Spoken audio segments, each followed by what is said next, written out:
শোনো, আমার কাছে অন্তত 100টা ছেলে ছিল তোমার চেয়ে অনেক অনেক ভালো। আমি চাইলে আমার মেয়েকে বিয়ে দিতে পারতাম, শুধু ওর জোড়াজুড়িতে আমি তোমাকে পছন্দ করেছিলাম। নিয়ে যান আপনার মেয়েকে, নিয়ে যান। আপনাদের মেয়েরে আমার দরকার নেই। নিয়ে যেতে হলে কি করতে হবে? ডিভোর্স দিতে হবে? কোথায় সই করবো বলেন, সই করে দিচ্ছে। নিয়ে যান, ভালো কোনো ছেলের কাছে নিয়ে যান।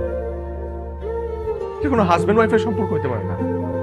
ও আর আমি যে সম্পর্কের মধ্যে আছি এটা কোনো হাজবেন্ড ওয়াইফের সম্পর্ক হইতে পারে না। প্রতিদিন সকালবেলা ঘুম থেকে ওঠার পর আমি ওর জন্য নাস্তা তৈরি করি, লাঞ্চ রেডি করি, তারপর আমি অফিসে যাই, অফিসের সব কাজ শেষ করে আমি বাসায় আসি, থালা বাসন ধুয়ে খাবার রেডি করে দিই। ও ঘুমায়, মাঝে মধ্যে রাত 2টার সময় ঘুম থেকে উঠে আমাকে বলে ও আইসক্রিম খাবে, ও পায়েস খাবে, ও ফিন্নি খাবে, আমি ওটা রেডি করে দিই।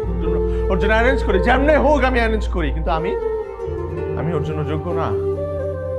বাহ, কি সুন্দর করে বলে দিলেন যে ওর আরো ভালো অপশন ছিল। তাহলে নিয়ে যান না আপনার মেয়েকে, নিয়ে যান।